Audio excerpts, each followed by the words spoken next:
আমি সজল ঘোষের কাছে, সজল ঘোষ আপনি একজন নিজে কাউন্সিলর, একজন পুরসভার একজন মানে পুরো প্রতিনিধি, একজন কাউন্সিলর, এটা কি করে সম্ভব? নিজের ওয়ার্ডে সরকারি জমি, জলা জমি বিঘের পর বিঘে এভাবে বুঝিয়ে হচ্ছে, মেয়র কিছু জানতে পারেন না?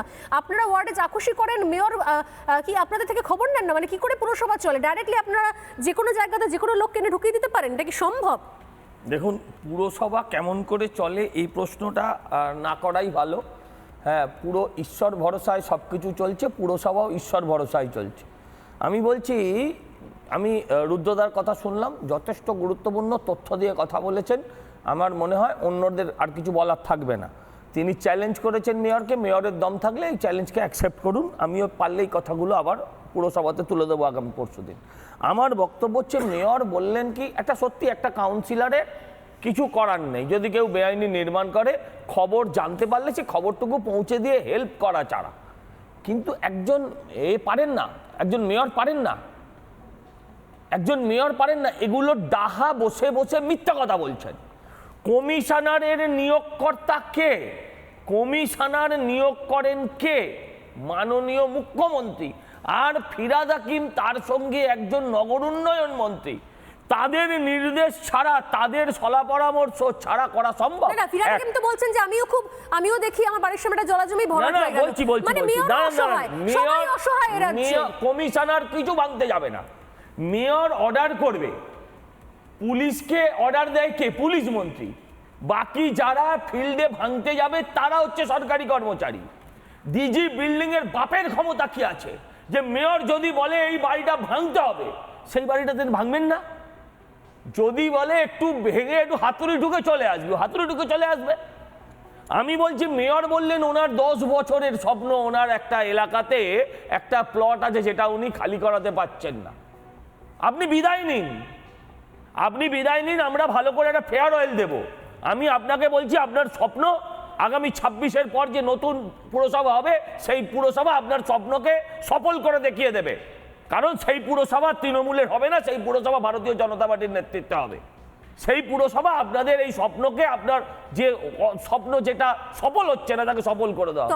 আমি আপনাকে বলছি, শুনুন, ততদিনে অনেক ক্ষতি হয়ে যাবে। মুহূর্তে রুজুনীলের কাছেই আগে আসবো। রুজুনীল সাম্প্রতিক সময় একটা বড় সোশ্যাল মিডিয়ায় পোস্টও করেছেন। রুজুনীল, গোটা ঘটনার সামনে মানে আমি বললাম দুটো বিষয়। এক, এটা কোনো সুপরিকল্পিত পদ্ধতিতে হচ্ছে কিনা, কারণ বিঘের পর বিঘে জমি, সুশান্ত ঘোষ নিজেও বলছেন সরকারি জমি, তারপরে এটাও বলছেন যে এটা নাকি হয়েই যায়, বেআইনি নির্মাণ নাকি হয়, আটকানো যায় না। ববি হাকিম বলছে তার নিজের পাড়াতে নাকি জলাজমি ভরাট করে ফেলা হচ্ছে, তিনি নাকি আটকাতে পারছেন না। তাহলে এইখানে এই জলাজমি ভরাট করা, এই বিঘের পর বিঘে জমি বেদখল হয়ে যাওয়া, বেআইনি নির্মাণ তৈরি করা, অনুপ্রবেশকারীদের ঢোকানো, রোহিঙ্গাদের জন্য বাড়ি বানানো হচ্ছে কি করে নাকের ডগায় কাউন্সিলরের? কেউ কিচ্ছু জানে না। সত্যি সম্ভব?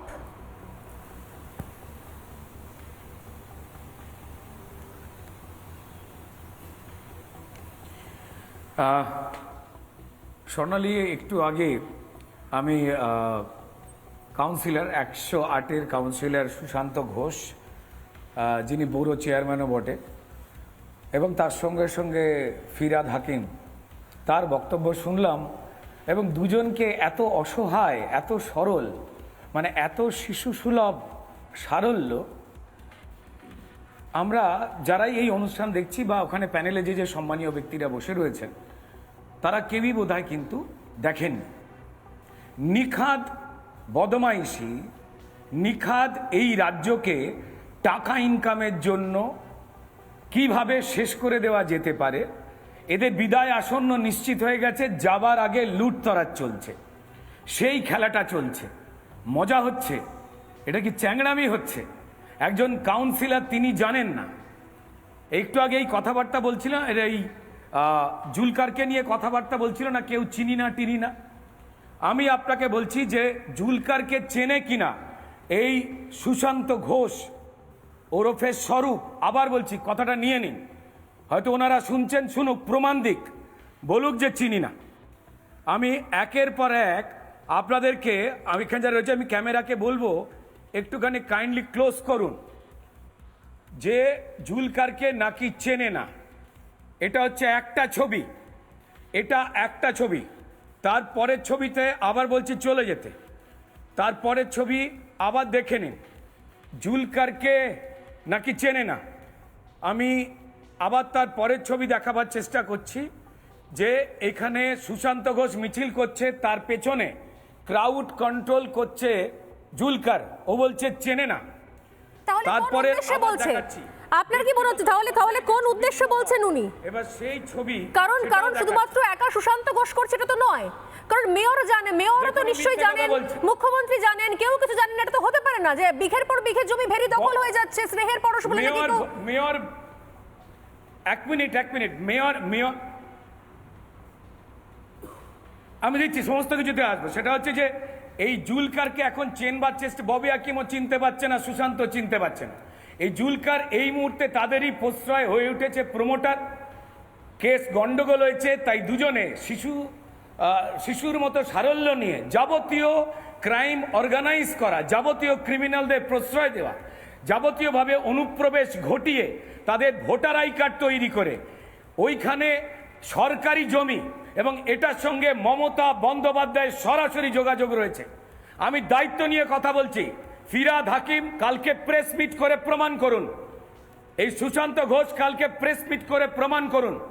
আমি ওপেন সম্মুখ চ্যালেঞ্জ দিচ্ছি, আপনারা জানেন না এখানে অবৈধ নির্মাণ হচ্ছে না, জমি দখল হচ্ছে না, চলুন জমি দখলের প্রমাণ দিচ্ছি। আমি জমি দখলের প্রমাণ দিচ্ছি। স্নেহের পরশ ডেভেলপার কাজ করছে এই 108 ওয়ার্ডে, এই সুশান্ত ঘোষের ওয়ার্ড তালড্যাংরায় নরেন্দ্রপুর থানার কাছে 2000 বিঘা সরকারি জমি লুট হচ্ছে, সেখানে ডেভেলপ চলছে।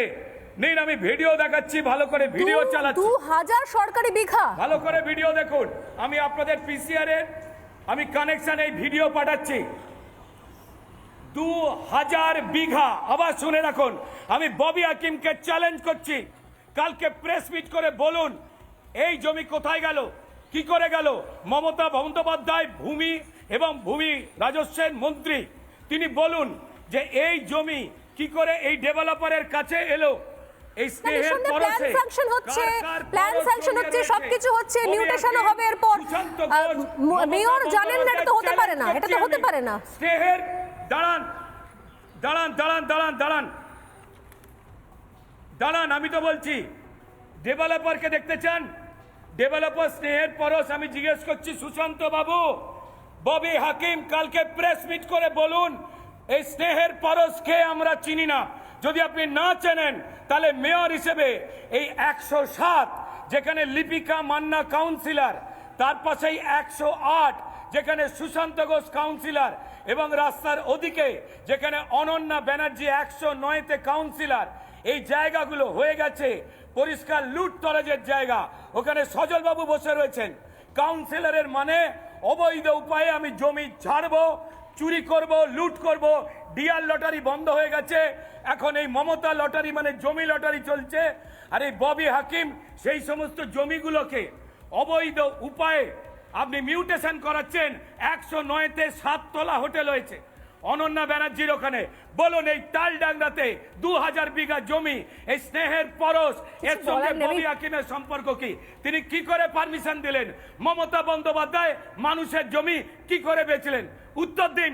ওপেন চ্যালেঞ্জ দিচ্ছি আপনাদের অনুষ্ঠান থেকে, বলুন ববি হাকিম প্রেস মিট করে সরাসরি ওপেন চ্যালেঞ্জ রুজুনীল ঘোষের। আর বানার পেছনে এখনো পাঁচিল গেলে জায়গা শেষ হয়নি। আমি আসছি রুজুনীল, আপনার কাছে আবারও আসছি। রয়েছে সেই জায়গায় জাভেদ খানকে ঢুকতে দেওয়া হয় না।